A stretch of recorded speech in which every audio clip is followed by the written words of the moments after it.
it's a vital contribution. You see, I couldn't grab the microphone fast enough.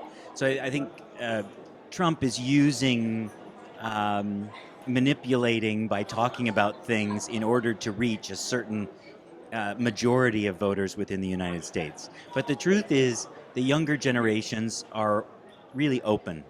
And if we try to squelch that, we're going to be in trouble as a country globally, because we have to be aware of who our neighbors are. But at the end of the day, America is made up of immigrants. That is really the point, the foundation of which our country is. So if there isn't a platform and an opportunity for immigration and understanding of other cultures, then what are we? What is America as a nation? If we can't celebrate the diversity among us, and if we can't have an understanding of where certain Asian Americans have come from, and perhaps, yes, they're second, third, fourth generation Americans, but the point is, we need to understand who our neighbors are, at home and also in the world. Any kind of work that gives a lens or a snapshot of what's happening in the country right now. There's been such tremendous change, and there is still daily change in Asia and all Asian countries right now. And so I think the younger generations in America are only remembering the stories that were told to them by their parents, their grandparents, their great-grandparents, which has been passed down, which is no longer the truth in Asia.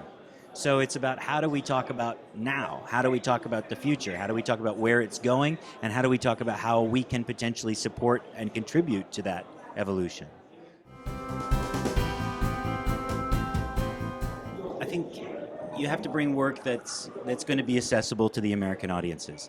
And I think slowly we have to develop the market for work from Asia. So right now, I'm really looking to bring work in that is in two genres, either music or dance. And then from there, I think we can begin to educate audiences to a level where we can start to bring in theater, perhaps work for children, that sort of thing. But the primary focus right now is, how do we get stuff into the undergraduate age? How do we get stuff into to the colleges, the performing arts centers attached to the universities? And it seems to me that the nonverbal work, the stuff that has visual appeal and kind of has a new message, is of the most interest to me.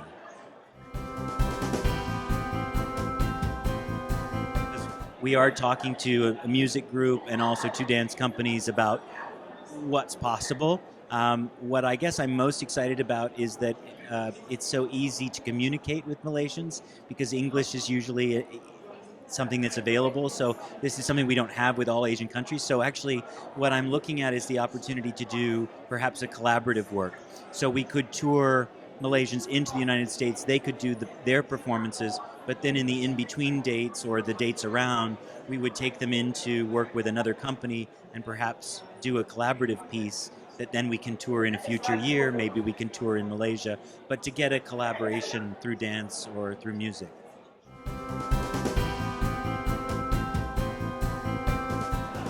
You're hitting the nail right on the head in terms of what my ultimate goal is, and that is to understand that even though we may not know a specific country, know a specific culture, we're all the same.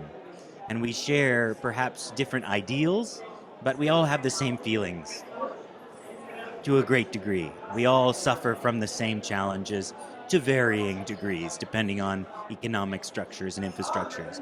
But I guess it's on a big scale and a major overview, not to be cliche, but it really is this sort of, how do we accept one another as citizens of Earth, as opposed to, well, I am this, I am that, you know? And I think we have an interesting vantage point in America, because even though there is some identity, it's a melting pot of cultures.